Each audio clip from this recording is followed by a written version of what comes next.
Rain fell in sheets across Nexus City, the neon lights reflecting in expanding puddles along the cracked pavement. Kine Blackwood watched from his perch 20 stories above the bustling metropolis, the scope of his pulse rifle steady despite the howling wind. Through the enhanced targeting system, he could make out every detail of the penthouse apartment across the street. 3 bodyguards, all Vexari with their distinctive violet skin and 4-fingered hands, patrolled inside. Kine's implanted comlink buzzed.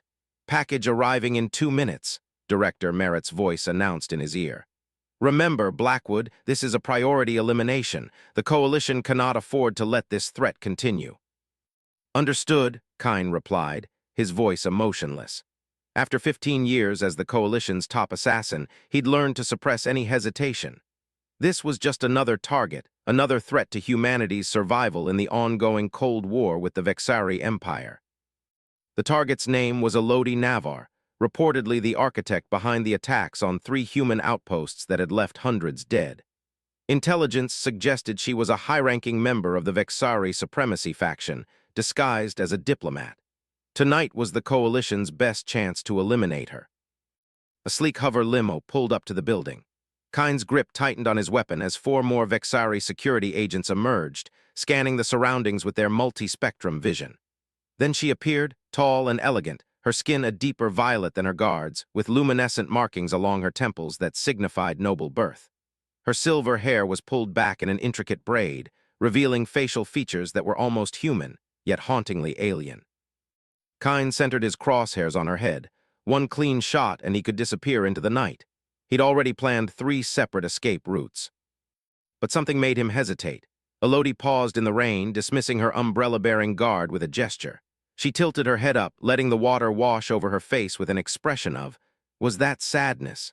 The intelligence reports described her as ruthless, calculating, devoid of emotion. This didn't fit. "Target acquired," Kine reported, taking the shot. His finger tensed on the trigger, but he froze when Elodie suddenly looked directly toward his position. It was impossible. No Vexari could detect a cloaked human at this distance. Yet her gaze seemed to pierce through the rain, through the darkness, directly into him. She made no move to flee or alert her guards. Instead, she simply stood there, rain soaking her formal attire with an expression of calm acceptance. Kine's heartbeat quickened. In 15 years of wet work, he'd never hesitated before.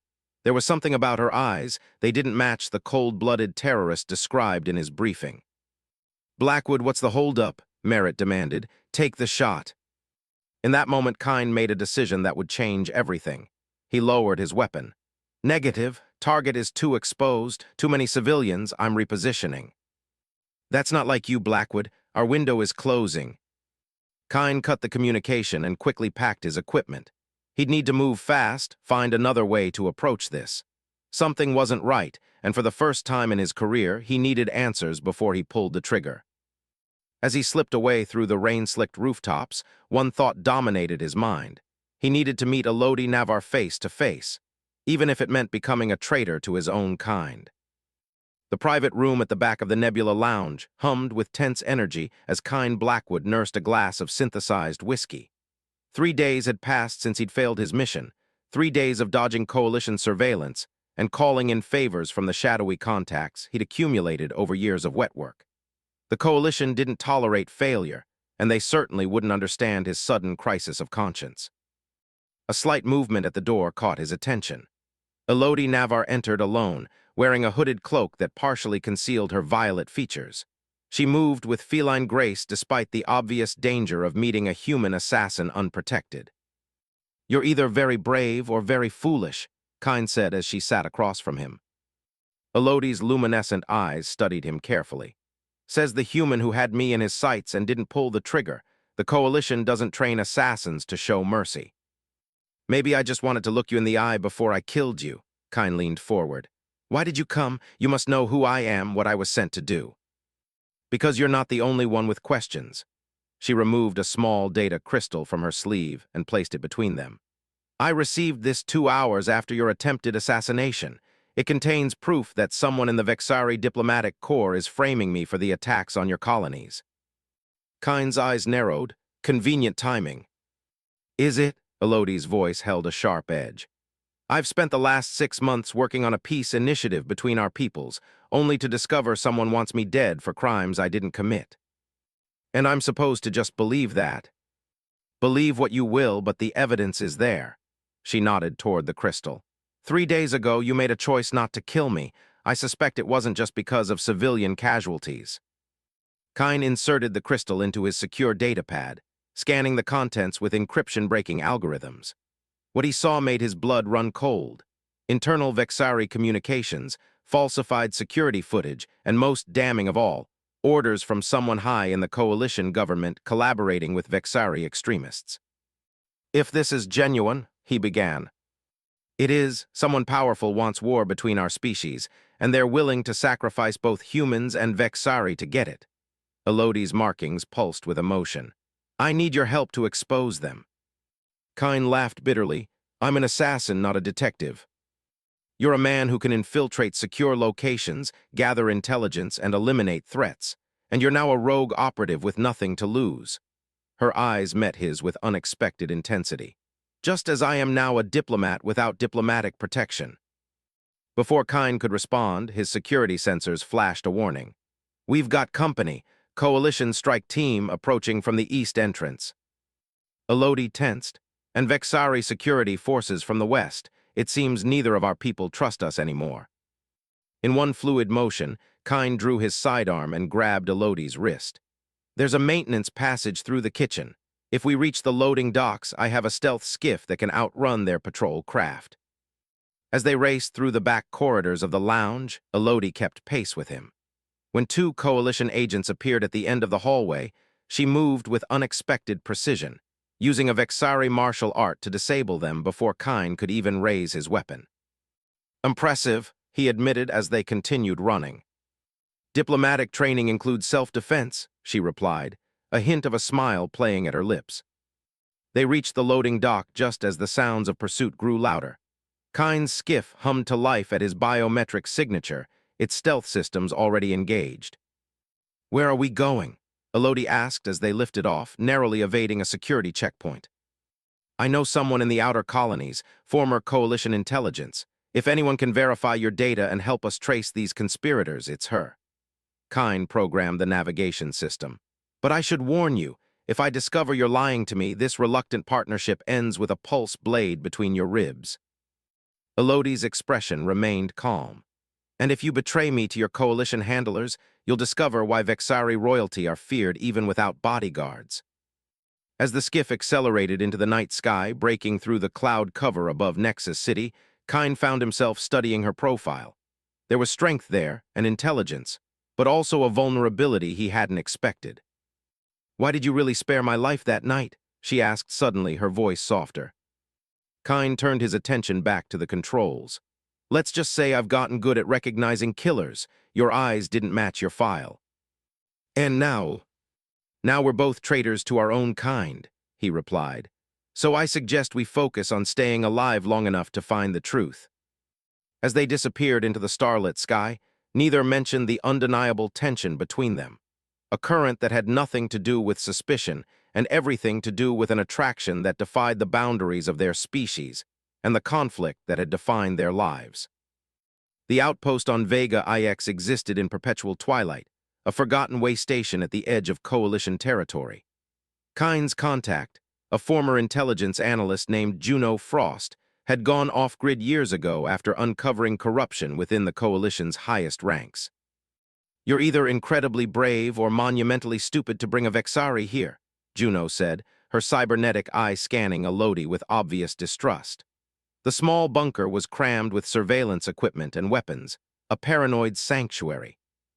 She's not what the coalition claims, Kine replied, placing the data crystal on Juno's workstation. We need to know if this is legitimate. As Juno analyzed the data, Kine and Elodie stood in uncomfortable silence. 2 weeks of travel in close quarters had created an uneasy familiarity between them.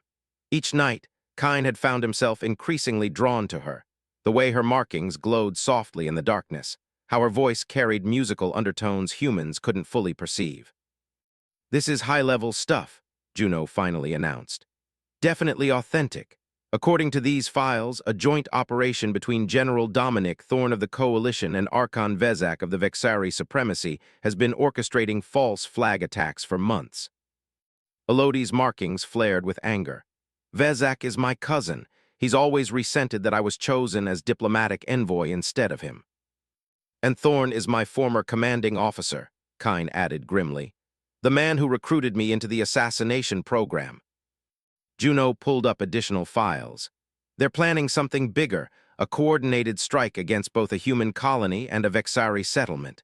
The resulting outrage would trigger full-scale war. When? Kine demanded. 3 days from now. Juno transferred the data to portable drives. You'll need proof to convince both governments.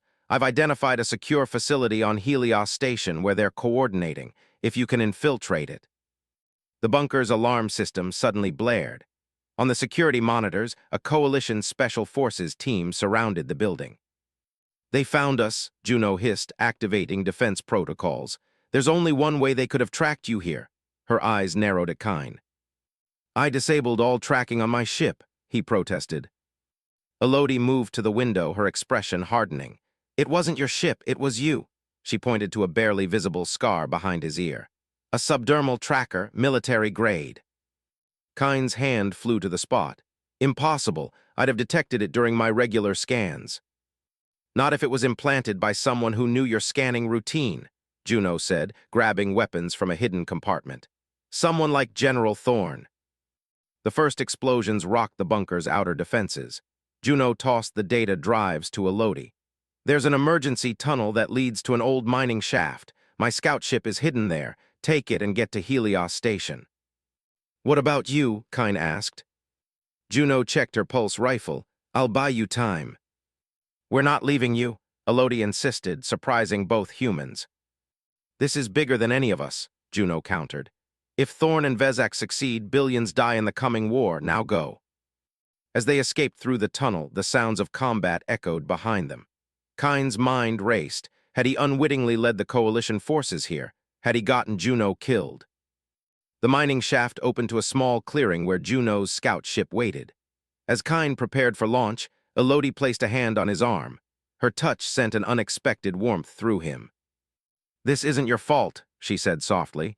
They've been manipulating both of us. I should have been more careful, his jaw tightened. Juno is probably dead because of me. Then we make sure her sacrifice means something, Elodie's eyes held his. We stop them. The ship broke atmosphere just as Coalition vessels appeared on their scanners.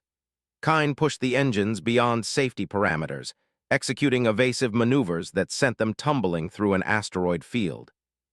When they finally reached safe space, Elodie helped treat a gash on Kine's forehead from their rough escape. Her fingers were cool against his skin, gentle despite their alien structure. Why are you helping me? He asked. I was sent to kill you. For all you know, I could still complete my mission. Elodie's markings pulsed with emotion. Because in that rain-soaked moment when you had me in your sights, you saw something your handlers didn't want you to see, the truth. Her face drew closer to his. Just as I see you now, Kine Blackwood, not as the Coalition's weapon, but as a man with his own moral compass. The distance between them seemed to evaporate. Kine found himself reaching for her, their differences suddenly insignificant compared to the connection that had been growing between them. Her lips met his, alien yet familiar, cool at first, then warming to his touch. The kiss deepened, years of isolation and purpose giving way to something neither had expected to find in the midst of conspiracy and danger. When they finally parted, breathless, the ship's navigation system indicated they were approaching Helios Station, the heart of the conspiracy and their best chance to prevent a war that would tear both their worlds apart. Whatever happens now, Elodie whispered, her forehead pressed against his, know that you've already changed everything. Helios Station hung in space like a steel spider, its 8 enormous arms extending from a central hub. Once a neutral trading post, it had been quietly purchased by shell corporations linked to General Thorne 3 years ago. According to Juno's intel, the station's restricted 5th sector housed the command center for the false flag operation. Kine piloted Juno's scout ship toward the maintenance dock on the station's underside, using security codes that would hopefully still work. He and Elodie had spent the 18-hour journey planning their infiltration, and coming to terms with the deepening connection between them. The security systems will flag a Vexari biosignature immediately, Kyne said, powering down the engines as they achieved a successful dock. Are you sure about this? Elodie nodded, adjusting the neural disruptor at the base of her neck.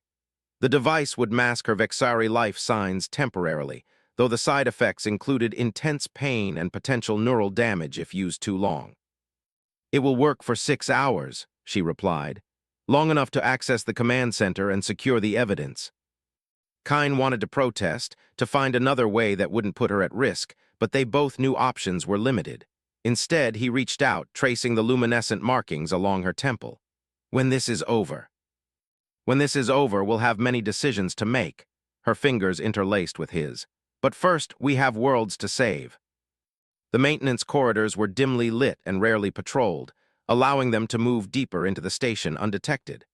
Kyne led, using his assassin's training to disable surveillance and bypass security checkpoints.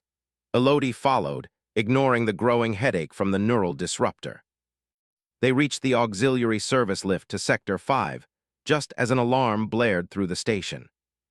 "Security breach in Maintenance Bay 7, announced an automated voice.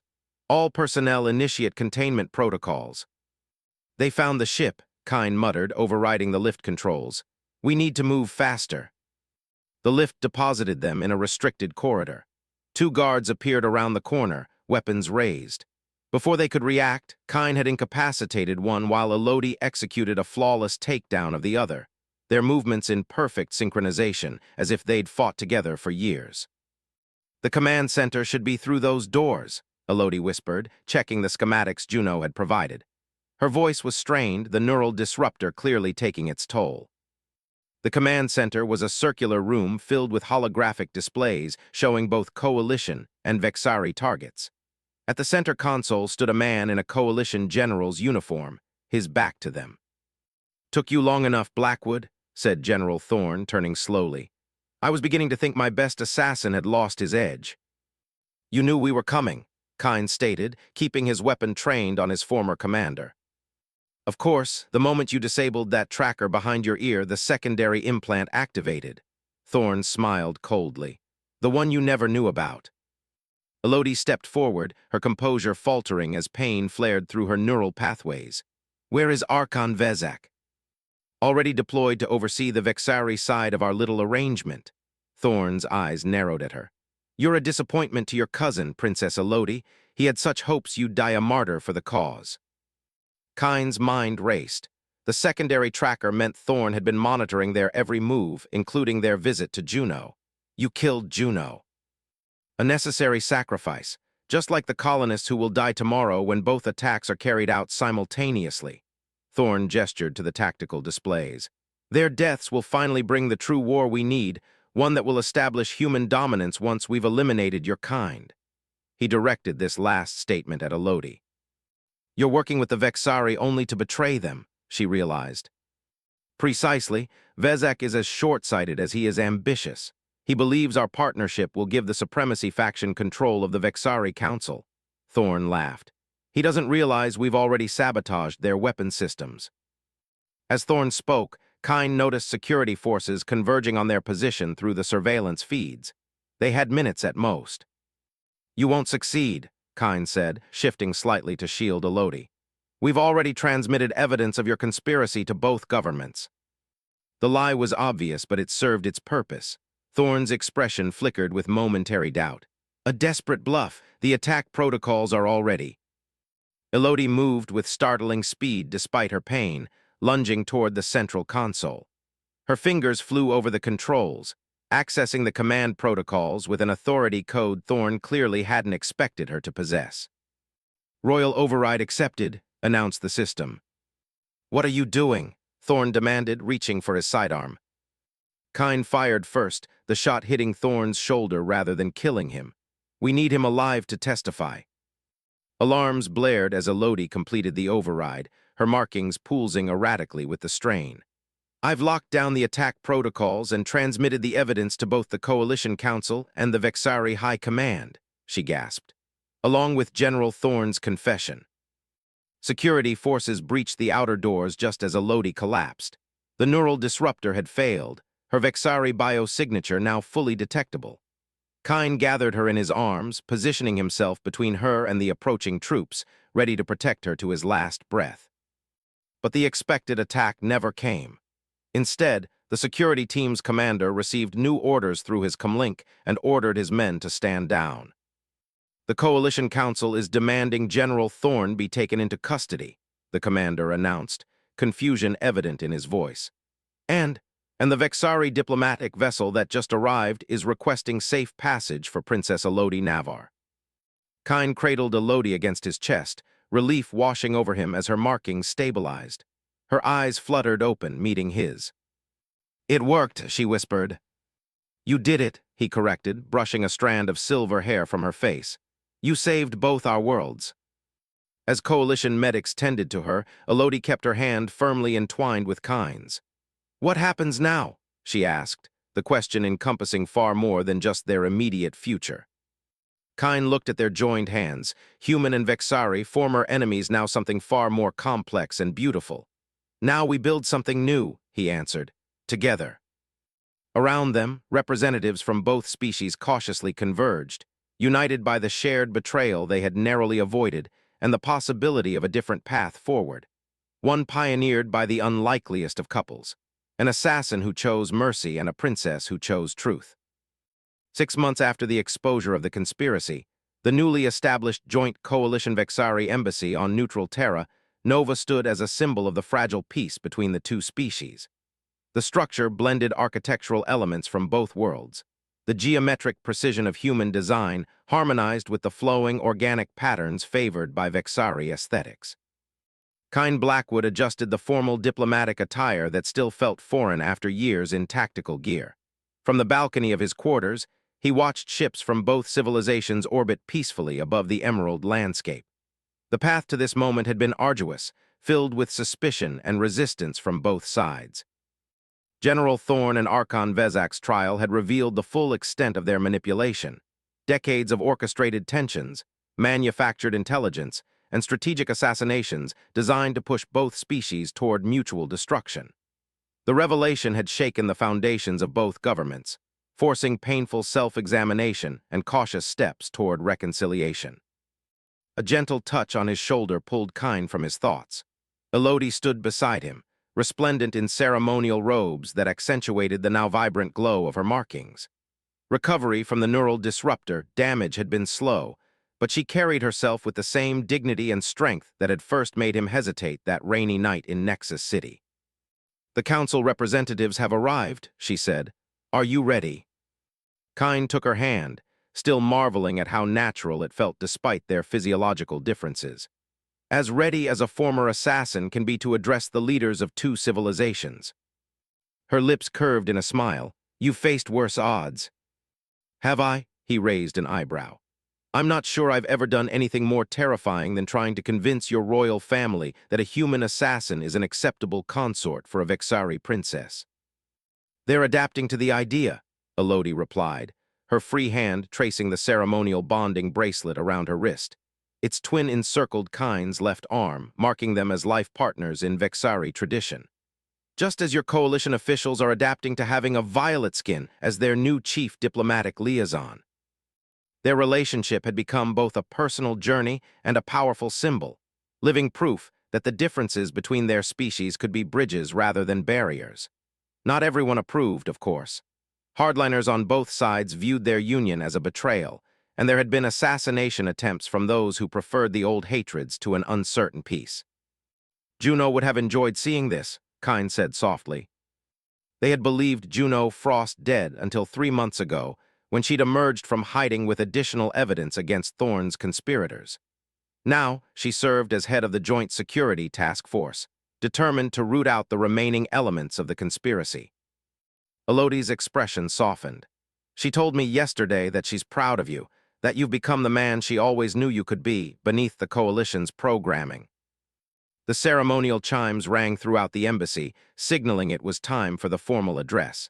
Together, they walked to the grand hall where representatives from both species waited. The tension in the room was palpable. Centuries of mistrust didn't evaporate in mere months. But there was also a tentative hope that hadn't existed before. As they took their positions at the podium, Kine felt Elodie's hand squeeze his. Before them sat the coalition president and the Vexari High Matriarch, ancestral enemies now cautiously sharing the same space. "A year ago, I was sent to kill the woman standing beside me," Kine began, his voice steady. The blunt opening caused a ripple of discomfort through the audience. "I was told she was the enemy of humanity, a threat that needed to be eliminated without question. Instead, I made a choice that night, a choice to seek truth rather than blindly follow orders." Elodie stepped forward. "And I chose to trust a human who had been trained to see my kind as aliens to be feared rather than people to be understood. Together, we discovered that the true enemies of both our species were not each other, but those who profited from our conflict." Their prepared speech continued, outlining the new joint initiatives for cultural exchange, shared scientific research, and diplomatic cooperation. But it was the unspoken message that resonated most strongly, the visible connection between them, two individuals who had transcended the boundaries that had defined their worlds. When the formal proceedings concluded, they retreated to the embassy gardens. The artificial environment maintained areas comfortable for both human and Vexari physiology. In the boundary zone where the ecosystems blended, they found a moment of privacy. "Do you ever regret it?" Elodie asked, her head resting against his shoulder as they watched the twin moons rise. "Sparing my life that night, everything you've lost because of that decision." Kine turned to face her, taking in the iridescent beauty of her markings in the moonlight. "I've lost nothing that matters. My life as an assassin was empty, following orders, taking lives, never questioning why." His fingers traced the contours of her face. "With you, I found purpose beyond survival. I found a future worth fighting for." Elodie's markings pulsed with emotion as she leaned into his touch. "The Vexari have an ancient belief that souls can recognize each other across any distance, any barrier, even across species, it seems." Her lips met his in a kiss that still held the thrill of their first embrace. "In all the vastness of space, against impossible odds, we found each other. And changed the course of two civilizations in the process," Kine added with a smile. "Not bad for a failed assassination mission." The embassy lights illuminated the garden around them, where human and Vexari plants had begun to intertwine, creating new patterns neither species had designed, but which had emerged naturally from their coexistence. Like the garden, their relationship represented something entirely new, not human, not Vexari, but a third possibility that offered hope for a different kind of future. As diplomats and officials continued their careful negotiations inside, Kine and Elodie remained in the garden, their silhouettes merging in the moonlight, living proof that even the oldest of enemies could find common ground when they dared to see beyond the boundaries of their worlds. Their story had become legend on both worlds, the assassin who chose mercy and the princess who chose trust, together forging a path toward peace that neither species had believed possible. It wasn't a perfect ending. The road ahead remained challenging and uncertain. But as they stood together beneath alien stars, they faced that future not as enemies, not even merely as allies, but as partners in every sense, their lives intertwined just as surely as the fate of their peoples. In sparing Elodie's life that rainy night in Nexus City, Kine hadn't just saved one person. He had helped create the possibility of salvation for them all.